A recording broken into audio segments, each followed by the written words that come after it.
Basics of Statistics, Part 5. Statistical approaches, comparisons. In the previous lecture, you learned how to compare the means or medians of a continuous variable between two independent subgroups of a dichotomous variable by parametric and non-parametric tests. Now, suppose you want to determine if a daily 30-minute yoga routine in 100 days can impact cholesterol levels. Here, we have two occasions in the same group of people, and we call it paired data. So our null hypothesis suggests that a 30 minutes yoga session for 100 days has no significant impact on cholesterol levels. To determine the appropriate test for finding the p-value, we first need to check whether the differences between day 1 and day 100 follow a normal distribution. And if the data follows a normal distribution, we can use a paired t-test to determine the p-value. However, if the difference in cholesterol levels between day 1 and day 100 is not normally distributed, we should calculate the p-value using the Wilcoxon test.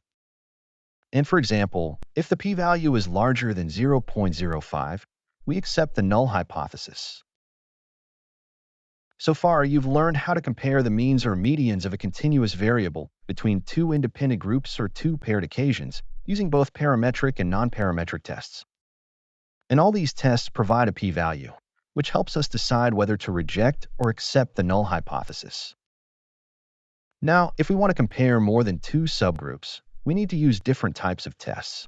For example, to obtain a p-value for comparing means across 3 or more groups, we use a one-way ANOVA for parametric data and the Kruskal-Wallis test for non-parametric data. And for paired data measured across more than two subgroups, we use repeated measures ANOVA as the parametric test and the Friedman test for non-parametric data. At this point, if we reject the null hypothesis, we can conclude that there is a significant difference between the subgroups. However, we cannot determine specifically which subgroups differ from each other. And to address this question, we can apply a post hoc test, such as Tukey's or Bonferroni.